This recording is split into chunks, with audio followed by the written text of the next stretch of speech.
Good morning once again, kakabsat. Merry Christmas.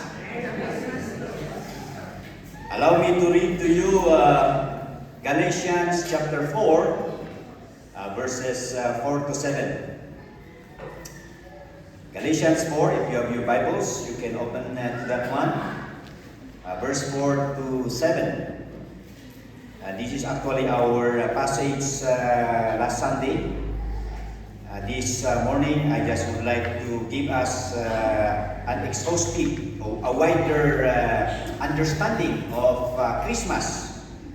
It's they call it the reason of the season and the main theme, so that as we celebrate Christmas, at least we have a deeper understanding of the birth of the Lord Jesus Christ. So in Galatians chapter 4, verse 4, but when the fullness of the time was come, God sent forth His Son, made of a woman, made under the law, to redeem them that were under the law, that we might receive the adoption of sons. And because ye are sons, God sent forth the Spirit of His Son into your hearts, crying, Abba, Father. Wherefore thou art no more a servant, but a son, and if a son, then an heir of God through Christ. So that last time, on this passage, we have learned about the pre-existence of the Lord Jesus Christ. Doon po naiiba ang Panginoong Jesus because before He was born, He already existed in time past together with the Father. And then we have seen His incarnation for the purpose of saving us. He need to transform to be a man in order to be the perfect sacrifice for our salvation. So that thirdly, we have seen the purpose. The purpose of the birth of the Lord Jesus Christ is, of course, redemption. When we say redemption, it denotes a payment to pay us, to pay our sins, the penalty of our sins. In another word, to pay for our salvation. And of course, it does not stop in saving us, but the wonder, the ministry of the birth of the Lord Jesus Christ is not only to pay us, to buy us back before God, but to make us His children. So the purpose, secondly, is adoption. We are adopted into the family of God when we come to trust the Lord Jesus Christ as our Lord and Savior. And the third purpose is for the Spirit of God to indwell us. As it says there, the baby that will be born will be called Emmanuel, which means God with us. So through the Holy Spirit, that when we believe on the Lord Jesus Christ, that we are indwelt by the Holy Spirit, the Spirit of God. So that we always say that you can never say that you are, or God is with you when you don't have the Lord Jesus Christ in your heart. And because of that, the Spirit itself beareth witness that we are the children of God. And if we are children of God, then an heir of God. Ibig sabihin, tagapagmana. We inherit heaven, not only heaven, but it says there, whatever the inheritance of the Lord Jesus Christ, we are joint heirs with Christ. So, ang sarap, ang ganda po na matutunan, mapag-aralan ang mga bagay na ito. So ito po ang malalim na ibig sabihin ng kapanganakan ng Panginoong Hesus.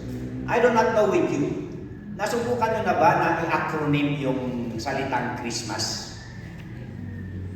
For you to have a wider understanding. Kaya nitong umaga, I would like to share to you an acronym of the word Christmas. Ako, mahaba-haba yan, Pastor. Ilang letra yan? 1, 2, 3, 4, 5, 6, 7, 8, 9. Okay, 9. Okay. So, letter C. Ano ang... nandun na.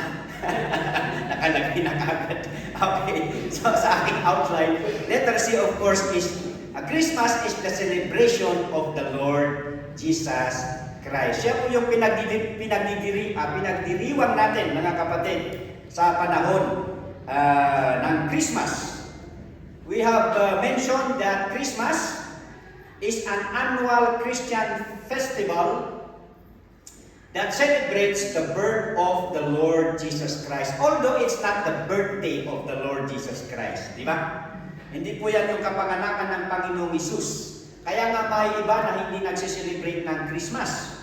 Dahil sabi nila, it came from a pagan origin. So that there is no mention of the day. Kaya yung iba, nagsiselebrate sila ng September. Yung iba naman is October. Kasi sabi nga nila, sa Israel, nakita ko yung mga kaibigan natin sa Israel, nagsuot na sila ng makakapal na pan because it's winter time. Kasi doon sa account sa Bible story ng kapanganakan ni Hesus Kristo, yung mga pastol, nandoon sila sa mga bundok, nag-aalaga ng mga tupa.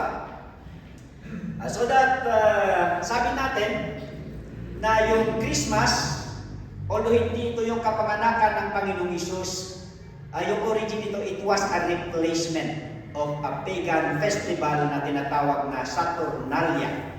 Itong Saturnalia nito is sineselebrate nila yung hindi natatalo na init, the unconquered sun. But nung na-Christianize na ang mundo, then they learn from the Word of God, lalo na sa Revelation chapter 6, chapter 8, chapter 9, na nakita nila doon, natatalo pala ang init. Yeah. The sun gets darkened, it is being destroyed, so that there is someone who is more powerful than the sun. And they discovered that this being who is more powerful than the sun is the Son of God. Because the Son of God Himself was the one who created the sun. Yeah.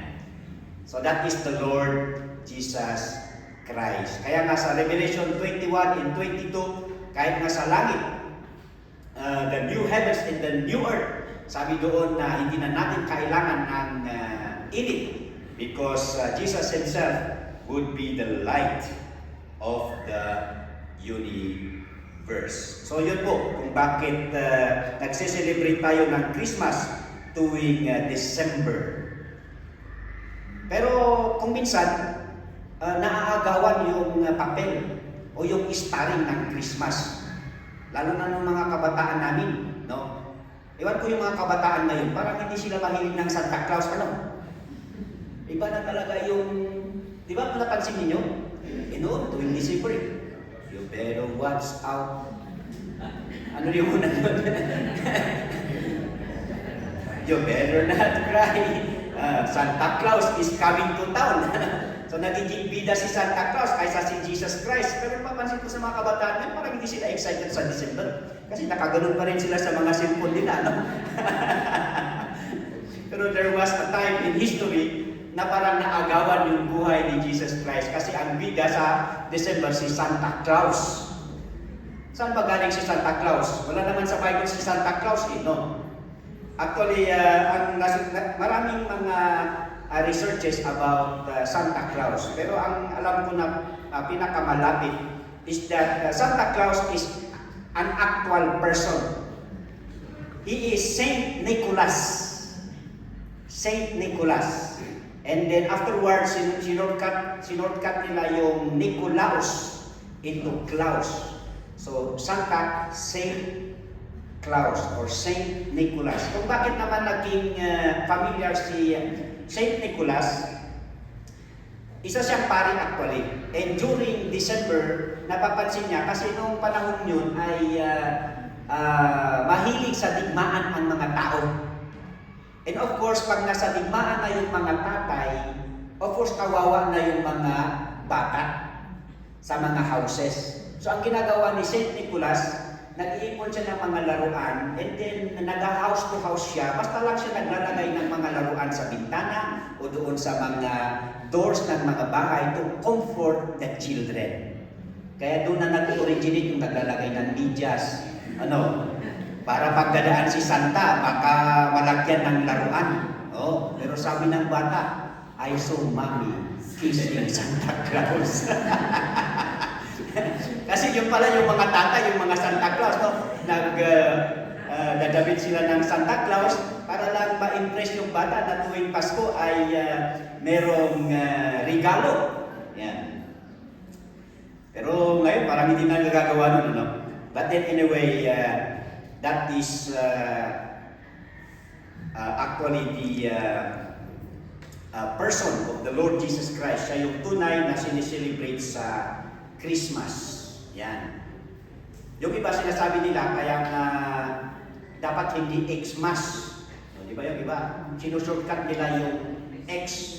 Oo. Kasi sa algebra, ano yung X? Unknown.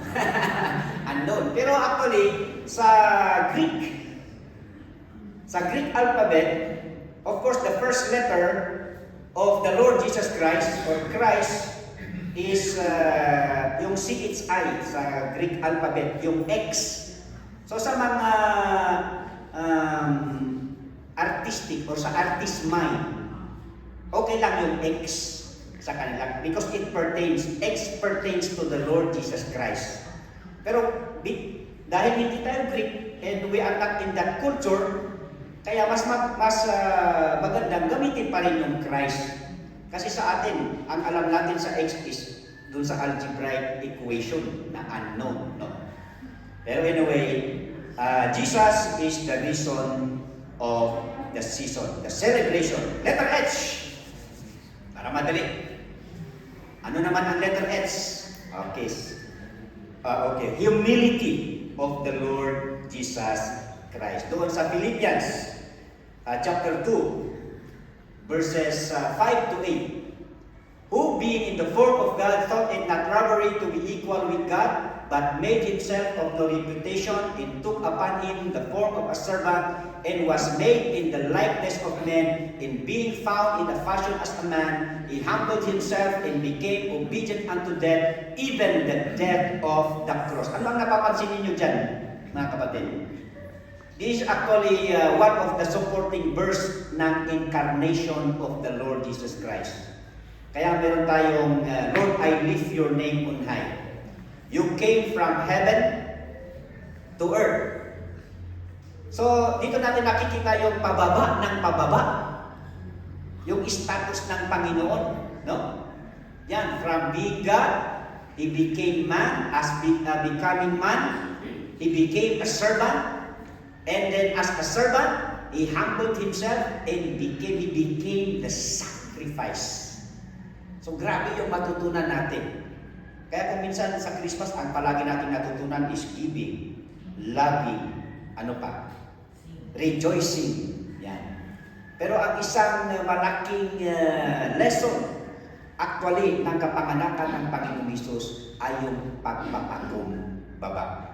The humility of the Lord Jesus Christ. And napansin nyo, humility at the lowest level. Ito yung tinatawag nating self-emptying. A temporary giving up the exercise of His power to ultimately become our sacrifice. Kaya sa 2 Corinthians 8:9 sabi doon, for ye know the grace of our Lord Jesus Christ, that though He was rich, yet for your sake He became poor, that we through His poverty might be rich. So that we know that the Lord Jesus Christ, before He became man, was the second person of the Godhead. Okay? He became man. And then, this is the appearance of God in a physical form. Kaya nga sabi sa Colossians chapter 2 verse 9, we see the appearance of God in the fullness of the appearance of the Lord Jesus Christ. He is the bodily representation of the Godhead. And through Him, trusting the Lord Jesus Christ, make us complete in God. Or we are complete in Him. Kaya pag tinanggap mo na ang Panginoong Hesus, kumpleto ka na. Wala ka nang hahanapin pa. Once you are in the Lord Jesus Christ, sabi nga natin, God is with us, Emmanuel. Okay? And the humility of the Lord Jesus Christ does not only portray the second person of the Godhead becoming man, but the Son of God becoming a servant and a sacrifice for our sin. 2 Corinthians 5:21, for He hath made Him to be sin for us, who knew no sin, that we might be made the righteousness of God in Him. And then thirdly, in His humility, we say the sovereign Lord. The sovereign Lord becoming a servant leader. This is portrayed by how Jesus washed the disciples' feet. And in Matthew 20:28, in Mark 10:45, for He came not to be ministered unto, but to minister. Hindi siya naparito dito sa mundo para pagsilbihan, pero siya ay naparito para siya ay maglingkod para sa atin. For He became obedient unto death, even the death on the cross. And we see that humility is rewarded by God. Because of this humility, because of this actuation, it says in Philippians chapter 2, verse 9, wherefore God also hath highly exalted Him, and given Him a name which is above every name, that at the name of Jesus every knee should bow, of things in heaven, and things in earth, and things under the earth, and that every tongue should confess that Jesus Christ is Lord, to the glory of God the Father. Kaya sabi sa 1 Peter chapter 5 verse 5, and application, because of the humility of the Lord Jesus Christ, Paul himself telling the Philippians, let this mind be in you. The humility of the Lord Jesus Christ, and you apply them so that Peter also says, likewise, ye younger, submit yourselves unto the elder. Yea, all of you be subject one to another, and be clothed with humility, for God resisteth the proud, and giveth grace to the humble. Luke 14:11, for whosoever exalteth himself shall be abased, but he that humbleth himself shall be exalted. Yan po. We learn from the humility of the Lord Jesus Christ. Letter R. Okay, letter R is a redemption. Christmas, letter R is redemption of the Lord Jesus Christ. As we have learned last Sunday, but when the fullness of the time was come, God sent forth His Son, made of a woman, made under the law, to redeem them that were under the law. Although the context, ang context po nito speaks of the Jews. They are under the law of Moses. Pero sabi naman ni Apostle Paul in Romans chapter 2, although tayo na mga Hintil, wala sa atin yung batas ni Moses, hindi directly na naibigay sa atin, but then purposely after the Jews would receive the law of Moses, this teaching would be expanded to the Gentiles, but for that moment, sabi niya, kahit na wala pa yung law ni Moses sa mga Hintil, the law of God is still given to the Gentiles. Anong batas yun? Ito yung tinatawag na the law of conscience. Kaya nga tayo, kahit na walang batas, pag tayo ay gumawa ng masama, is meron yung guilt. Di ba? Meron yung guilt. Meron pa yung panginginig when we do something bad. Yan. That supports or that explains na sa ating konsensya ay alam natin ang tama at ang mali. So that we are all under the law of God, either under the law of Moses or under the law of conscience, so that, sabi dito sa verse 16 ng Romans chapter 2, in the day when God shall judge the secrets of men by Jesus Christ according to my gospel. So from the law of Moses and from the law of conscience, everyone is accountable before the judgment of the Lord Jesus Christ Himself, kasi doon pinagkatiwala ng Diyos Ama ang lahat ng kapangyarihan. Okay? So sabi natin, the implication of redemption ay yung bayad. Tayo ay binayaran ng Panginoon para tayo ay maipanumbalik. Okay? And then secondly, not only to buy back, but to set free by means of a payment. Yan ang dalawang pinaka-explanation ng word redemption. Yan. So it involves payment. We have mentioned about slave trading noong unang panahon. Actually, even sa mga Jews, they practice noon, binibili ang tao pala noong unang panahon. Di ba? Ito yung tinatawag na bond slave. Yan. Dito sa Exodus 21, nandyan ba yung Exodus? Ayan. Pati pala yung mga Israelites, they practice itong binibili na maging alipin. Yan. So sabi diyan, if thou buy an Hebrew servant, 6 years he shall serve thee, and in the 7th he shall go out free for nothing. Yan. And then sabi diyan, so 6 years. So bibilhin mo yung tao na mag-serve sa'yo ng 6 years, and then on the 7th year, because of the principle of the Sabbath, yan, palayain mo yung binili mo na alipin. Pero pag yung alipin na yon ay gusto pa rin na maglingkod sa iyo at sabihin niya na ayaw ko nang umalis kasi gusto kita, boss. Yan. Gusto kong ibigay. Dito na lang ako hanggang mamatay ako.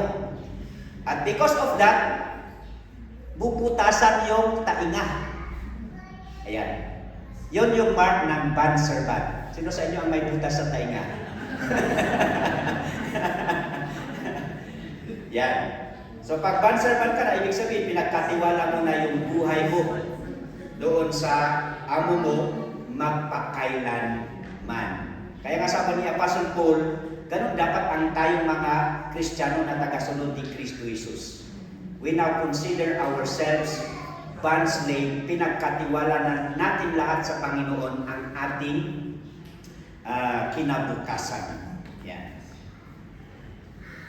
But then, of course, meron yung mga pagkakataon na maaring yung mga may takot sa Diyos ng mga tao dahil sa kanilang pagmamahal at saka sa awa doon sa mga alipin, they can buy slaves to set them free. Yan. So may mga iba naman na talagang kailangan nila na maglingkod sa kanila, so bibilhin nila. Kaya nga mayroong tinatawag na slave market. Slave market. Pero may mga ibang tao naman na dahil gusto lang magpalaya, kung sa korte, yung pardon ng presidente. Oh, so yun. They can buy the slave and then they will not enslave them or require them to work for them. They have the option para palayain. So that in connection doon sa ating redemption, applicable sa atin yung ginawa ng Panginoon Jesus na tayo ay binayaran. Hindi lang binayaran, kundi tayo ay binili ng Panginoon para magkaroon ng freedom sa ating buhay. Okay? So, tapos na po yung kabayaran ng ating mga kasalanan. The finish payment of our redemption. 1 Peter 1:18 to 19. For as much as you know that you were not redeemed with corruptible things, as silver and gold, from your vain conversation received by tradition from your fathers, but with the precious blood of Christ as a lamb without blemish and without spot. Nung bata ko, nung binabasa ko yan, sabi ko, parang mas maganda naman ang balito, ang ginto, pilak yung silver, okay? Kaysa yung buhay, no? Pero pag adult na tayo, ano ang mas importante? Pag kayo ay hinult up, yung buhay mo o yung pitaka mo? Di ba ganun yun? So makita natin na yung precious blood of the Lord Jesus Christ, ibig sabihin niyan is yung buhay ng Panginoong Hesus. Tayo ay binili ng buhay ng Panginoong Hesus. So hindi basta-basta yung ating kabayaran. Okay? For next verse, yan. For even the Son of Man came not to be ministered unto, but to minister and to give His life a ransom for many. Yan. And then next one. Yan. For there is one God and one mediator between God and men, the man Christ Jesus, who gave Himself a ransom for all to be testified in due time. So nabayaran na po, kaya nga palagi kong sinasabi in our evangelism na hindi na problema ng tao ang kaligtasan. Natapos na itong nabayaran. Para lamang na maging epektibo sa isang tao ang kabayaran ng kaligtasan ay kailangan paniwalaan at sa kanyang paniniwala ay tawagin ang Panginoong Hesus sa kanyang buhay dahil lahat na tumawag sa pangalan ng Panginoon ay may kaligtasan. Okay? So to us Christians, the challenge of our redemption, dahil tayo na ay binayaran ng Panginoong Hesus, ano ang una natin gawin? Number one, to glorify God in all our being against sin and immorality. Kasi yung context ng verse na ito is about immorality. Kaya sabi ni Apostle Paul, know ye not that your body is the temple of the Holy Ghost which is in you, which ye have of God, and ye are not your own. Hindi na sa iyo yung buhay mo. Yan. Hindi na sa atin yung buhay natin, mga kapatid. Tayo ay binili na ng Panginoon. For ye are bought with a price, therefore glorify God in your body and in your spirit, which are God's. Kanino ngayon ang buhay natin? Ito ay para sa Panginoon. Secondly, to obey God as Christ's servants rather than the enslavement of men to sin. Yan. Kaya sabi dyan, let every man abide in the same calling wherein he was called. Art thou called being a servant? Care not for it. But if thou mayest be made free, use it rather. For he that is called in the Lord, being a servant, is the Lord's freeman. Likewise also he that is called being free is Christ's servant. Ye are bought with a price. Be not ye the servants of men. Gusto ko yan. Kaya sabi dyan, binili ka na ng Panginoon, so you are not obliged na maging alipin ng Panginoon, pero nararapat lamang dahil ang Panginoong Diyos ang nagbigay sa iyo ng freedom, then you might as well commit your life para sa Panginoon. Dahil siya ang bumili sa iyo, siya ang nagmamay-ari sa iyo, ngayon, sino ang mas pakinggan natin? Hindi na tayo alipin ng sinuman. Wala nang sinuman ang makakapag-dikta kung ano ang ating gagawin. Lalo na pag dinidiktahan tayo ng gumawa ng kasalanan at mabuhay ng makamundong klase ng buhay. Kaya sabi dyan, we are no longer servants of men, but the servants of the Lord.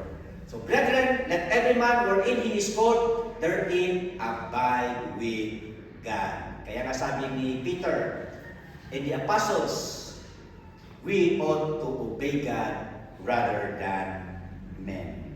Alright? Letter I. Hindi ito I do.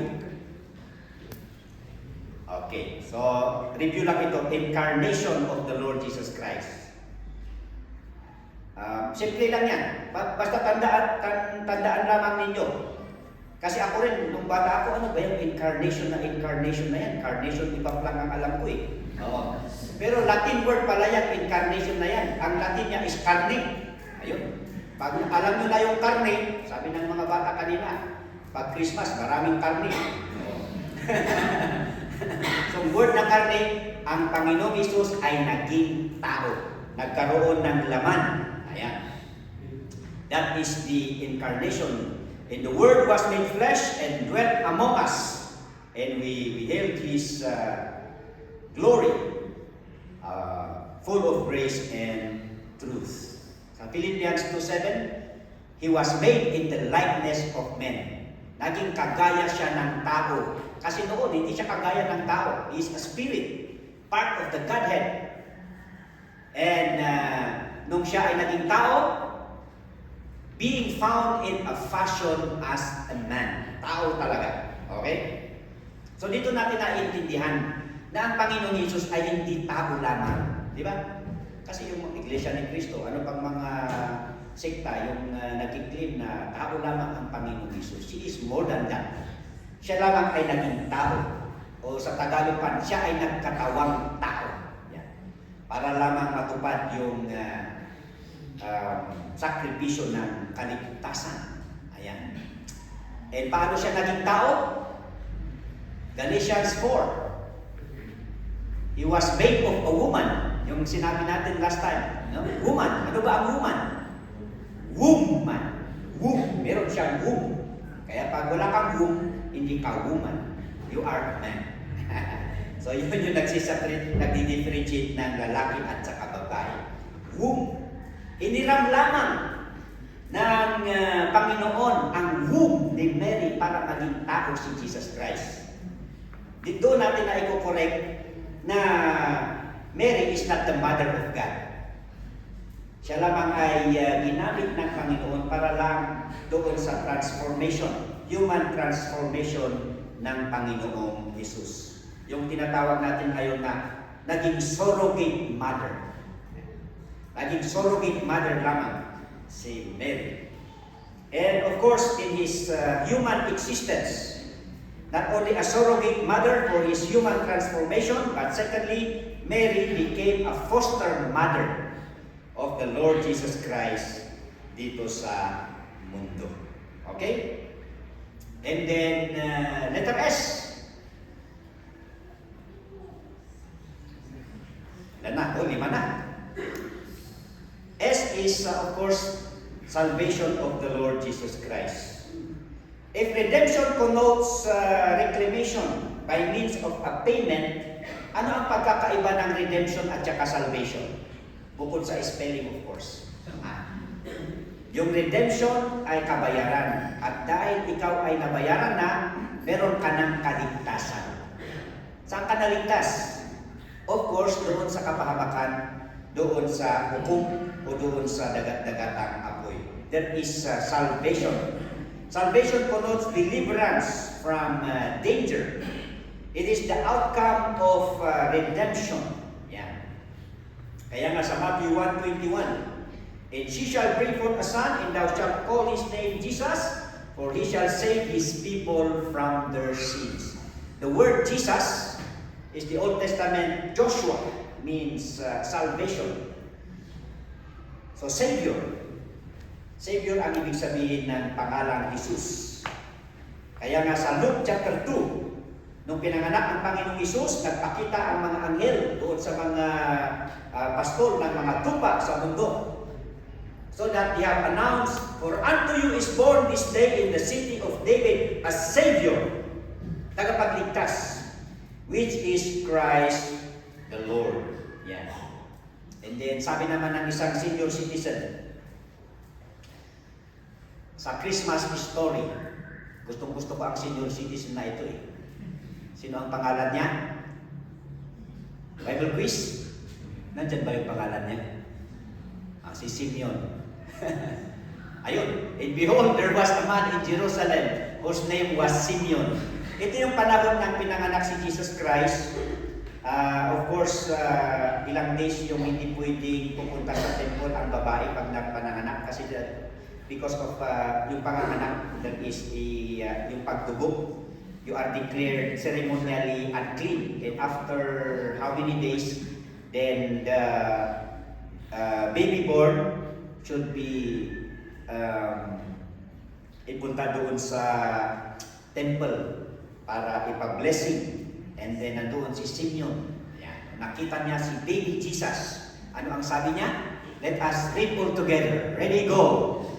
Lord, now lettest thou thy servant depart in peace, according to thy word. For mine eyes have seen thy salvation, which thou hast prepared before the face of all people. Do you want that prayer? Amen. Huh? Gusto niyo na bang mamatay? Di ba? Yan, sabi ni Simeon, sige, hayaan mo na akong mamatay dahil nakita ko na yung tagapagligtas na iyong binigay sa akin. Yan. Yung binisit namin na relative nila Brother Alan, saka si Brother Alex, si Leonard Guzman, mga 76 years old na ata. And then, in-explain ko sa kanya yung average ng buhay ng tao. Yung sabi ni Moses, 70 to 80. So in between, sabi ko, pwede ka na. Pwede ka na. Kasi tinanggap mo naman na ang Panginoong Isus, kaya pwede ka na. Kaysa yung parang mercy killing ba? Hindi naman. Pero sabi niya, ay huwag muna. Parang nawala yung kanyang sakit eh. Yung sabi ko, maaari ka na pumunta. Sabi niya, ay hindi na. Gusto ko pang mabuhay. Gusto ko pang makita yung aking mga apo. Pero ito si Simeon, sabi niya, pwede mo na akong payagan na mamatay na ako dahil you have granted my prayers. It has been his prayer na before na mamatay siya, at least man lang makita niya ang tagapagligtas na pinadala ng Panginoon. Kaya nung nakita niya si Jesus, yan yung kanyang naging panalangin because of the salvation brought by the Lord Jesus Christ. Okay? Let's jump to letter T. Ano ang letter T? Our thanksgiving on the Lord Jesus Christ. Bakit thanksgiving? Kasi sa 2 Corinthians 9:15, it says there, thanks be unto God for His unspeakable gift. We have mentioned the word unspeakable, the implication of unspeakable. It says there, number one, it cannot be fully expressed in human language. Yan. Hindi natin kaya. Yun nga yung pag-intindi natin ng pre-existence, ng incarnation ng Panginoong Isus. Mahirap natin intindihan yan. Lalo na pag ikaw ay hindi Kristiyano. Ngayon dahil Kristiyano tayo, nasa atin ang Holy Spirit, yun ang advantage natin. We can have a higher level of understanding of the Lord Jesus Christ. But then still, tayo ay namamangha, and then we cannot fully grasp ang ibig sabihin ng kapanganakan ng Panginoong Isus. That's why it says there, indescribable. Kulang yung salita para i-express natin yung pasalamat sa Kanya. Because of what He did is a boundless act of love. Haan nga maruhod, hindi panagayat ni Apo Diyos, the demonstration of God's love. Kaya nga sabi nila, hindi ba sapat na pagmahal tayo ng Diyos? Bakit kailangan pang may mamatay para sa ating kaligtasan? Oo nga naman, di ba? Kaya nga yung mga iba, sabi nila is, sabi naman dito, for God so loved the world. Yan. Mahal tayo ng Panginoon, kaya lahat tayo pupunta sa langit. Hindi. Kaya yung explanation doon kung bakit kailangan pa rin ng kabayaran ng ating kaligtasan is to satisfy the demand of the penalty of sin. Yan. So that makita pa rin natin yung pagmamahal ng Diyos dahil siya mismo ang nagbayad ng ating kaligtasan. Sinakripisyo niya ang kanyang bugbugtong na anak so that He will not offend Himself. Because bukod that God is love, God is gracious, God is faithful, He is also holy, and He is also just. Kaya kailangan balansehin yung moral attribute ng Panginoong Diyos sa magkabilaan, sa kanyang pagmamahal at sa kanyang hustisya. Okay? So, the unspeakable gift refers to the Lord Jesus Christ as the greatest gift of all, or the best gift. Yan. Ephesians chapter 2. Let's read all together. This verse. Ready, go. But God, who is rich in mercy for His great love wherewith He loved us, even when we were dead in sins, hath quickened us together with Christ. By grace we are saved. and hath raised us up together, and made us sit together in heavenly places in Christ Jesus, that in the ages to come He might show the exceeding riches of His grace in His kindness toward us through Christ Jesus. For by grace are ye saved through faith, and that not of yourselves, it is the gift of God. Nakita niyo yun? Inangat niya yung ating dignidad, mga kapatid. He did not only save us, kundi tinaas niya. Binigyan tayo ng dignidad. Kaya sa mata ng Diyos, wala tayong dignidad. Yeah. We are vile sinners. But then we are once strangers, but now the children of God. Kaya talagang pasalamatan natin ang Panginoon. And then, for the wages of sin is death, but the gift of God is eternal life through Jesus Christ our Lord. Doon sa Mass ng Christmas, ano ang ibig sabihin ng Mass? Yung Mass sa Christmas, mga kapatid, ito yung religious service for Christ called the Eucharist. Ano ba yung Eucharist? This is a religious service of thanksgiving. At ang specific thanksgiving ng Eucharist is the death, burial, and resurrection of the Lord Jesus Christ. So yung Christmas, actually, hindi ito nakasentro doon sa kapanganakan ni Jesucristo. Although because it is the celebration of the season, yung Christmas, analyzation of Christmas does not end yung pag-worship ng Panginoon sa kanyang kapanganakan. Kundi, hindi nag-remain ang Panginoong Isus to be the baby Jesus. Siya ay lumaki, we know the story, He ministered, and then after all, He fulfilled His mission by dying on the cross, and He did not remain dead. So that the religious Mass of Christmas is actually the celebration of the death, burial, and resurrection of the Lord Jesus Christ. Kaya nga sabi natin, na nagtalinaag na ubing ni Apo Isus. Ludikat ni Magkal Isuna, nalpas na, itipanggap na, and then, itinalpas na. When He finished His work of redemption, He did not remain dead. Ludikat, nagbiag man ng isuna. And that's the reason why we celebrate.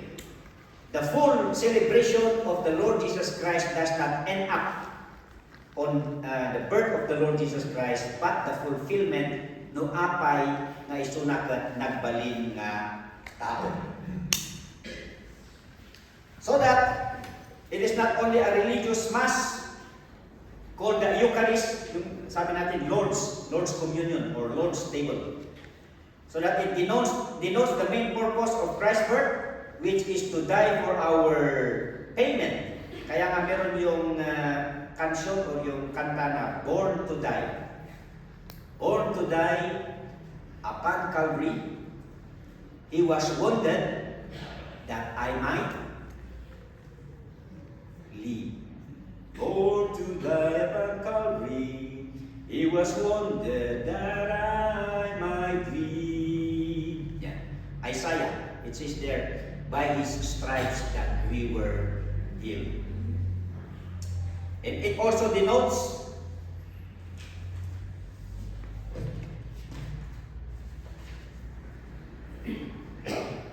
the great act na siya ay pinanganak at natapos niya yung ating kaligtasan. Alright, letter M. Ano ang letter M, mga kapatid? Sa inyo? Huwag mo nang ikwan. Tanungin natin sila kung ano naman ang letter M nila. Kasi parang yung letter M nila is matulog.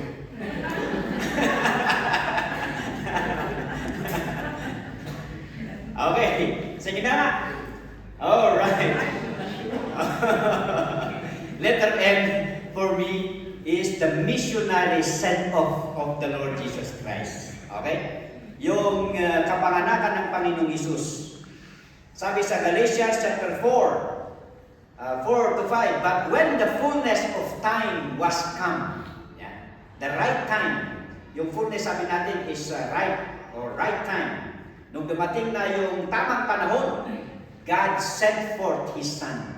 Pinadala ng Panginoong Diyos yung kanyang anak. Kaya nga sabi ni David Livingstone, an African missionary, ano ang sabi niya? Read.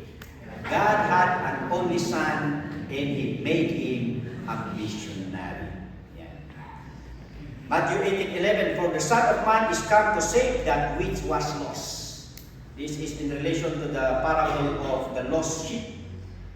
And for the Son of Man is not come to destroy men's lives, but to save them. Ito yung sabi ng mga Apostle Paul, they were sent by the Lord Jesus Christ. Pero yung mga tao doon sa Samaria, hindi sila naniwala doon sa Ebanghelyo. Kaya nung pagbalik nila, na mag-report sila sa Panginoong Isus, hindi naman sila naniwala ng Panginoon. Ano ang gagawin natin? Siguro ipag-pray na lang natin, katulad ni Elijah, na nag-pray si Elijah ng apoy. So gusto ni John na mag-pray ng apoy para lusawin yung Samaria, katulad sa Sodom and Gomorrah. Yan. Ginmura na gamit dengan namati. Well. Pero ano ang sagot ng Panginoong Isus? Yan ang sagot ng Panginoong Isus. For the Son of Man is not come to destroy men's lives, but to save them. Yan. Yan ang puso ng missionary. And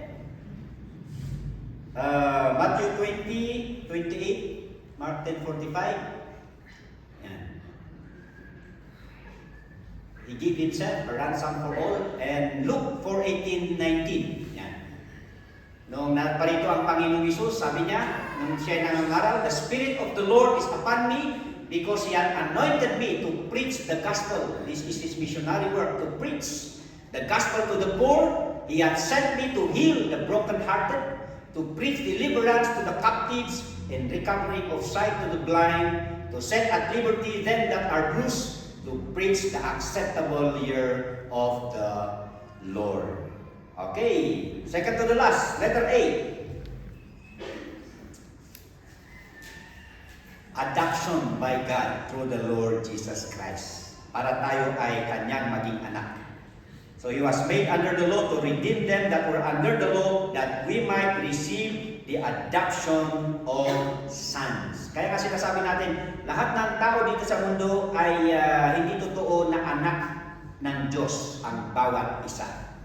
Ang nabibigyan lang ng karapatan na matawag na anak ng Diyos ay mga taong kumikilala sa Panginoong Hesus na Siya yung tagapagligtas. Kaya nga sabi dyan sa John 1:12, but as many as receive Him, to them gave He power to become the sons of God, even to them that believe on His name. Actually, yung John 1:11, the first purpose of the Lord Jesus Christ is to come to save His people, but they rejected Him. Kaya nga dito sa John 1:12, but as many, kahit sino, ang kumilala sa Kanya ay nabibigyan ng karapatang maging anak ng Diyos. Romans 8:14-17. For as many are led by the Spirit of God, they are the sons of God. They have not received the spirit of bondage again to fear, but received the spirit of adoption, whereby we cry, Abba, Father, and the Spirit itself is the witness that we are the children of God. Ang ganda. Kaya nga hindi nawawala yung kaligtasan. Dahil ang unang saksi ng ating pagtitiwala sa Panginoon ay walang iba kundi ang Panginoong Hesus. Kasi pagdating ng panahon, agkabaw kayo to. Agkabaw tayo to, malipatan tayo. Kung minsan nga, nalilimutan natin yung spiritual birthday, di ba? Pero yung sabi nga ng ating mga naunang pastor, kahit na nalimutan mo na yung day of your acceptance, your day of conversion, importante is that hindi mo nalimutan yung event dahil diya'y pasama na ijay nga tiyempo kat adati time. There was a time in your life, there's a definite time na tinanggap mo ang Panginoong Jesus. So that's sabi dito, the Spirit itself beareth witness with our spirit that we are the children of God. Baka pagpunta natin sa langit, yun ang unang tatanungin natin sa Holy Spirit. No? Kailan nga ba ako? Ano nga ba yung date ng aking pagtanggap sa Panginoong Jesus? So that it's the Holy Spirit that incorporates us to the family of God. Ayan! Yehey! Letter S. Ano na kaya ang letter S? Okay, Spirit indwelling through the Lord Jesus Christ. We have mentioned this actually last time. And because ye are sons, God hath sent forth the Spirit of His Son into your hearts, crying, Abba, Father. Not only na yung Holy Spirit, He was the number one witness na kinilala mo ang Panginoong Isus. Ano ang sabi ng Bible? The ministry of the Holy Spirit is not only to dwell in you, but to serve as your mark. To serve that you are owned by God, you are a possession of God because He seals you. Kaya nga ang seal ng mga Kristiyano, hindi numero. Kasi si Antichrist, 666. Kaya sabi ng mga young people noon, baka ang marka din natin, 777. Kasi perfect number. Yan. Dumating si 555 Sardinas, ay lalong hindi. So, hindi po numero yung ating tatak, no? Our seal is the Holy Spirit. Yung Christmas story, yun. Emmanuel, which being interpreted, God with us. And Ephesians 1:13-14, you were sealed with the Holy Spirit of promise. Kasi yun yung pangako ng Panginoong Isus. Once na ikaw ay naniwala, ay matutupad yung kanyang pangako at hindi mawawala yung pangako. I like that word, Spirit of promise. Which is the earnest of our inheritance until the redemption of the purchased possession unto the praise of His glory. Gusto ko yung word dyan na earnest. Because the word earnest, yan ang guarantee. Okay? The Holy Spirit is the guarantee of our salvation. And 2 Corinthians 1:21-22, who hath also sealed us and given us the earnest of the Spirit in our hearts. Kaya nga sabi doon, 1 John 4:4, ye are of God little children, and have overcome them, because greater is He that is in you than he that is in the world. Yan. Hindi ka basta-basta, matindi ka, kapatid. Kasi nandyan ang pinakamataas na kapangyarihan. Di ba yung sa mga bata, kung ano yung mga laro-laro nila, kung ano yung mga video-video nila, na kung ano-anong kapangyarihan yung kanilang gustong maging realidad. Yung bumubuo ng apoy para sa laban, o kung yung iba, yung sa tubig naman, para matalo yung apoy, sa banat yung apoy. So something like that. But then, the context of 1 John 4:4, of course, in this world, ay maraming espiritu that influences different kind of erroneous faith. Pero sa atin, we have the truth, the God of truth, and of course, the Spirit of God. So in conclusion, mga kapatid, even as we celebrate, kasi ito na yung climax ata ngayon, Kasi magbabakasyon na yung mga bata, mga Christmas program na, marami na dyan. The final week para sa ating mga estudyante at saka siyempre yung mga occasion ng mga companies, so that magkakaroon na ng bakasyon. And of course, nandito na tayo sa climax or the peak of celebrating the birth of the Lord Jesus Christ. At least from all what we have learned, ay meron tayong kaalaman na ito pala yung Christmas. Di ba? Letter C. What is Christmas? Celebration of the Lord Jesus Christ. Letter H. Humility. It reminds us of the humility of the Lord Jesus Christ. And letter R. Redemption of the Lord Jesus Christ. Letter I.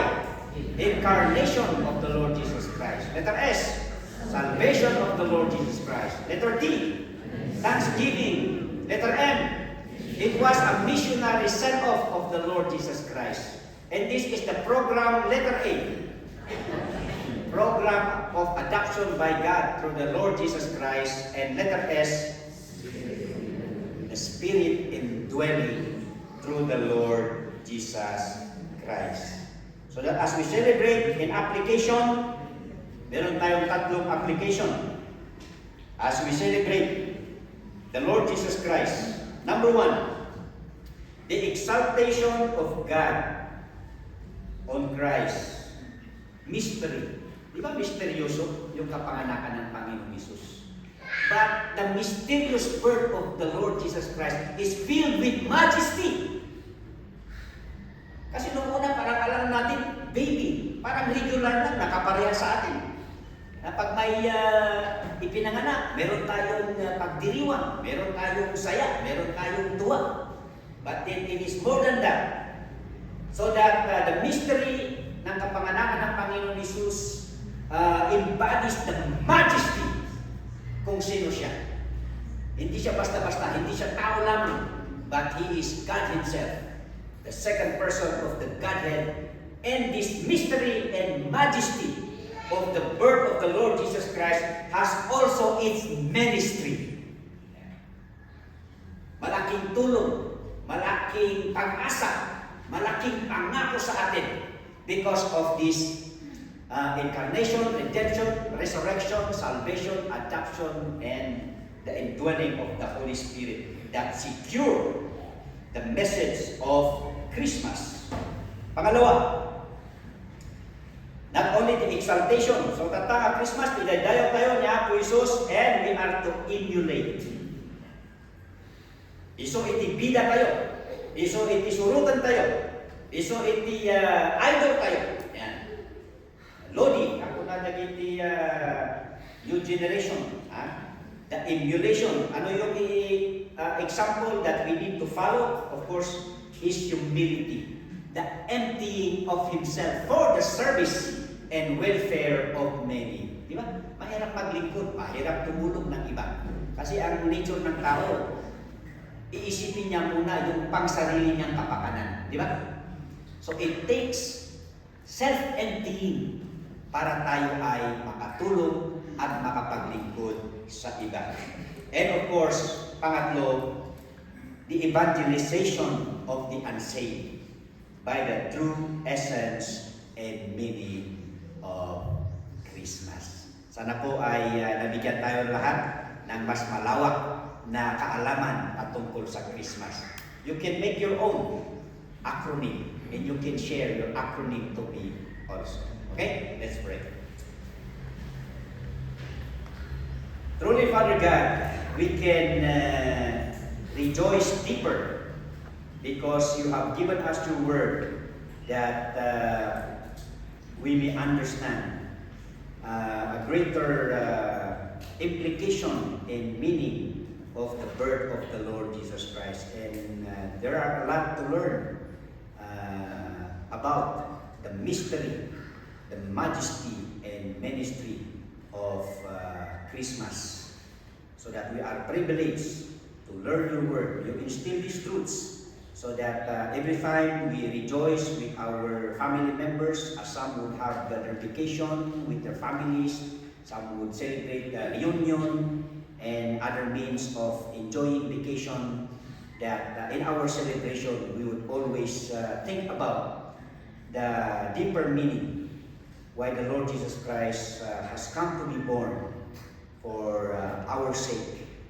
And we may not forget also the message that it brings that lighten not only our emotion but brighten also our life as your people.